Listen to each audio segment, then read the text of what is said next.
Bismillahirrahmanirrahim. Assalamualaikum warahmatullahi wabarakatuh. Kembali lagi di YouTube channel saya, Dia Rahmadiana. Masih di mata kuliah kewirausahaan. Kali ini kita akan membahas tentang perizinan usaha. Tapi sebelumnya jangan lupa untuk like, komen, subscribe, dan juga share jika dirasa materi ini bermanfaat. Oke, kita langsung saja ke materinya. Tapi sebelumnya kita harus tahu dulu tujuan dari pembelajaran materi pada bab kali ini. Setelah mempelajari bab ini, diharapkan calon wirausaha dapat pertama menjelaskan pengertian surat perizinan usaha. Apa itu surat perizinan usaha? Kemudian yang kedua adalah macam-macam surat izin usaha. Jadi diharapkan yang menonton video ini bisa mengetahui apa saja macam-macam surat izin usaha yang harus dimiliki minimal bagi calon startup atau calon wirausahawan. Kita langsung saja. Yang pertama, surat izin usaha atau tempat usaha. Apa itu?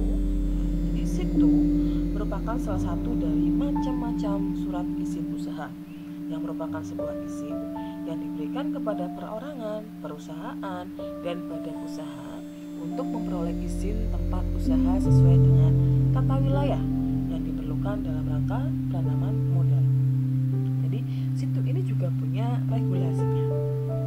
Dasar hukum untuk surat izin tempat usaha dikeluarkan oleh pemerintah dalam bentuk peraturan daerah yang berlaku hingga 3 tahun dan bisa diperpanjang. Ini adalah situ. Nah, kemudian apa saja macam-macam dari surat izin usaha ini? Ada beberapa macam-macam surat izin usaha. Ada 6 yang kita akan bahas. Yang pertama adalah surat izin usaha industri, yang kedua surat izin usaha perdagangan, badan POM atau BPOM, pangan industri rumah tangga atau PIRT, nomor MD, ML, dan SP. Kemudian yang terakhir adalah prosedur sertifikasi halal MUI. Kita langsung masuk saja ke yang pertama adalah surat izin usaha industri. Jadi surat izin ini akan dikeluarkan kepada pengusaha menengah kecil yang ingin memiliki legalitas untuk pemenuhan berkas agar usaha bisa lebih berkembang di industri. Jadi persyaratannya pengusaha kecil ini telah memiliki modal sekitar 5-200 juta.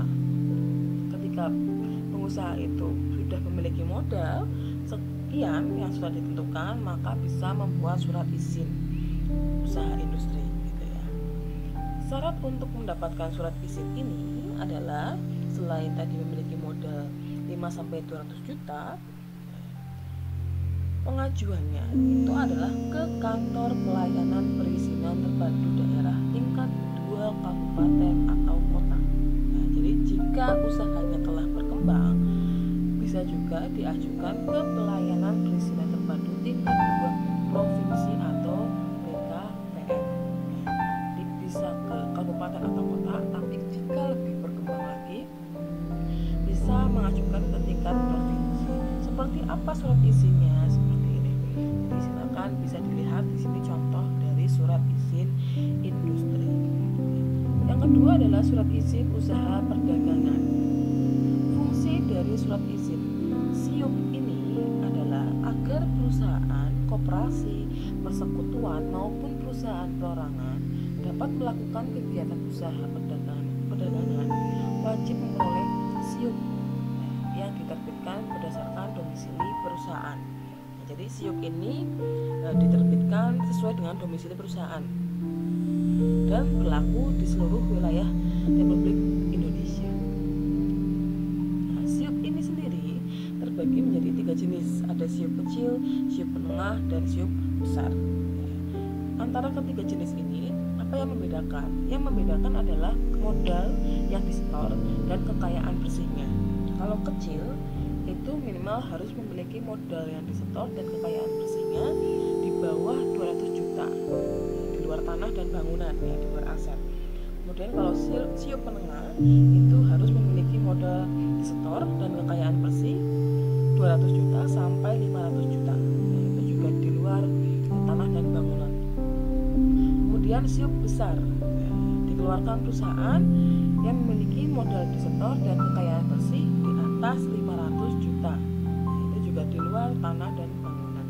Seperti apa surat izinnya? Nah, kurang lebih seperti ini ya. Oke, yang ketiga, BPOM. Mungkin kalian sudah sering mendengar apa itu BPOM. Jadi BPOM sendiri itu adalah sebuah lembaga di Indonesia yang bertugas mengawasi peredaran obat-obatan dan makanan di Indonesia. Jadi ini sesuai dengan peraturan pemerintah nomor 69 ya tahun 1999 tentang label dan iklan pangan. Jadi institusi pemerintah yang bertanggung jawab terhadap peredaran produk pangan olahan di seluruh Indonesia. Ya, maka dari itu pemerintah mengeluarkan BPOM ini. Kemudian apa itu fungsi dari BPOM sendiri? Ya, fungsinya antara lain adalah yang pertama, pengaturan, regulasi dan standarisasi. Ya. Kemudian yang kedua adalah lisensi dan sertifikasi industri di bidang farmasi berdasarkan cara-cara produksi yang baik. Ya. Kemudian yang ketiga adalah evaluasi produk sebelum diizinkan beredar. Jadi BPOM itu sendiri adalah pengawasan obat dan makanan gitu ya. Kalau obat atau krim biasanya kalau perempuan itu biasanya ada krim, kemudian krim malam, krim pagi gitu ya. Kemudian ada obat-obatan, kemudian makanan itu harus melalui BPOM sebelum diedarkan. Kemudian yang keempat adalah post marketing vigilance, ya, termasuk sampling, kemudian pengujian laboratorium, pemeriksaan sarana produksi, distribusi, penyidikan dan penegakan hukum. Kemudian yang kelima adalah pre-audit dan pasca audit iklan dan promosi produk, ya, itu juga diawasi oleh BPOM. Kemudian yang keenam adalah riset terhadap pelaksanaan kebijakan pengawasan obat dan makanan. Nah, yang ketujuh adalah komunikasi, informasi dan edukasi publik, termasuk peringatan publik. Itu adalah BPOM. Cek BPOM bisa dilihat di cekbpom.pom.go.id. Kemudian yang keempat adalah pangan industri rumah tangga atau PIRT. Jadi PIRT ini merupakan surat izin bagi pengusaha kecil, ya, pengusaha makanan tingkat kabupaten atau kota. Ya, jadi PIRT, pangan industri rumah tangga, adalah jaminan dan dari pemerintah kabupaten atau kota atas sebuah produk yang memberikan jaminan pada masyarakat bahwa produk tersebut aman untuk dikonsumsi oleh masyarakat. Sertifikasi diberikan kepada produsen makanan atau minuman industri rumah tangga dengan modal kurang dari 50 juta. Ya, jadi bagi IKM yang memproduksi makanan dan minuman, ketika ingin mendistribusikan produknya, amannya adalah harus membuat surat izin PIRT. Modalnya kurang dari 50 juta. Bagi industri rumah tangga yang punya modal kurang dari 50 juta bisa mengajukan ini. Kemudian untuk modal yang besar 50 juta izin diajukan ke Balai Besar POM BPOM. Jadi yang kurang dari 50 juta bisa PIRT, yang lebih dari 50 juta bisa BPOM. Kemudian PIRT adalah izin untuk industri skala rumahan. Jadi, izin PIRT adalah sebuah keharusan jika kita memiliki usaha makanan skala kecil. Jadi bagi IKM jadi wajib untuk membuat surat PIRT ini.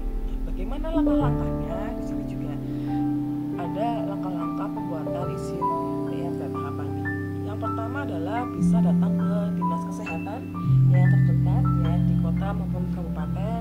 Kemudian setelah datang mengisi formulir, setelah itu mengikuti PKP ya, semacam penyuluhan keamanan pangan gitu. Kemudian tahapan yang selanjutnya adalah survei tempat ya, tempat usahanya akan di tempat produksi makanannya akan disurvei, kemudian mengambil sertifikat.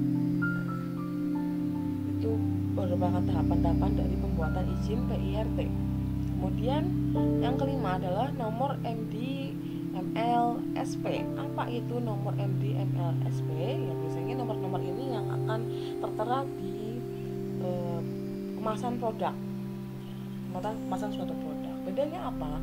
Kalau nomor MD diberikan kepada produsen makanan dan minuman dalam negeri, dalam negeri yang bermodal besar, diperkirakan mampu untuk mengikuti persyaratan keamanan pangan yang telah ditetapkan oleh pemerintah. Nah, jadi MD ini diperuntukkan untuk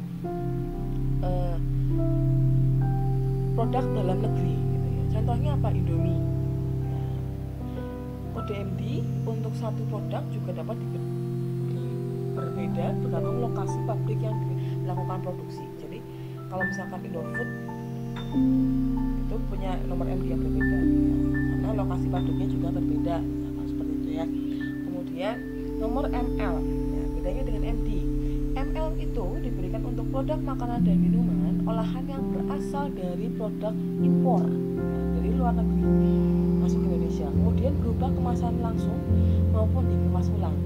Jadi ML ini izin yang untuk industri besar yang bersifat impor, ya, contohnya apa? Nestle. Nestle itu kan juga impor. Kemudian nomor SP. Apa itu nomor SP? Sertifikat penyuluhan. Merupakan nomor pendaftaran yang diberikan kepada pengusaha kecil dan modal terbatas, dan pengawasan langsung dilakukan oleh Dinas Pengawasan Kesehatan atau kota maupun kabupaten dalam bentuk penyuluhan. Ya, itu nomor SP. Nah, jadi ada nomor-nomor yang tertera di kemasan produk, yaitu adalah nomor-nomor izin juga. Kemudian yang keenam adalah prosedur sertifikasi halal MUI. Bagi perusahaan yang ingin memperoleh sertifikasi halal LPPOM MUI, baik industri pengolahan pangan, obat, kosmetik, rumah potong hewan, dan restoran, catering, dapur, harus melakukan pendaftaran sertifikasi halal dan memenuhi persyaratan sertifikasi halal tentunya. Nah, berikut tahapan-tahapan yang dilewati perusahaan yang akan mendaftar proses sertifikasi halal. Antara lain yang pertama adalah memahami persyaratan sertifikasi halal dan mengikuti pelatihan sistem jaminan halal, ya. Ada pelatihannya. Kemudian menerapkan sistem jaminan halal. Yang ketiga adalah menyiapkan dokumen sertifikasi halal. Kemudian selanjutnya melakukan pendaftaran sertifikasi halal, ya, upload data dan sebagainya. Melakukan monitoring pre-audit dan pembayaran akad sertifikasi, pelaksanaan audit, ya, selanjutnya melakukan monitoring pasca audit, dan yang ke-8 adalah memperoleh sertifikasi halal, ya. Jadi logonya sudah tidak asing lagi ya. Nah, jadi kalian bisa, walaupun kalian bukan wirausahawan, tapi kalian bisa memperhatikan produk-produk yang akan kalian konsumsi. Misalkan makanan, apakah makanan yang kalian makan itu sudah ada logo halal MUI-nya? Seperti minuman, biasanya kalian misalkan kalian beli minuman yang kekinian, minuman kekinian, entah kopi, entah minuman soda dan sebagainya, apakah ada logonya? Nah, itu harus diperhatikan, gitu ya. Jadi silakan perhatikan di sekeliling kalian apakah sudah ada nomor-nomor ataupun logo-logo MUI maupun BPOM, gitu ya. Jadi silakan mulai dari sekarang kalian bisa memahami. Nah, contohnya adalah seperti ini. Berapa produk? Nah, ini produk dalam negeri. Ada nomor MD-nya, BPOM MD. Kemudian ada produk luar negeri, ini susu, ya. Nah, ini ada logo MUI-nya juga, ya. Jadi ini juga ada logo MUI-nya juga, jadi halal, ya. Dan ini adalah nomor dari produk impor. Ini ada produk impor dan ini juga produk dalam negeri. Nah, kemudian contoh dari PIRT sendiri. Nah, ini adalah perusahaan rumahan, ya. Produksi rumahan, ya, dan ada pecel gitu ya, khas sendiri. Ini juga sudah punya PIRT, berarti sudah melalui sertifikasi, ya, sudah melalui tahapan-tahapan untuk mendapatkan nomor izin PIRT sendiri. Nah, ini adalah contoh-contoh izin-izin yang beredar di kemasan produk yang bisa kita konsumsi gitu ya. Oke, demikian yang bisa saya sampaikan terkait perizinan usaha. Nah, khusus untuk mahasiswa saya, di sini ada pertanyaan untuk diskusi. Jadi silakan untuk dijawab dan tugasnya jangan lupa untuk dikumpulkan. Gitu ya. Saya akhiri video kali ini. Terima kasih sudah menonton sampai akhir. Saya akhiri. Wassalamualaikum warahmatullahi wabarakatuh.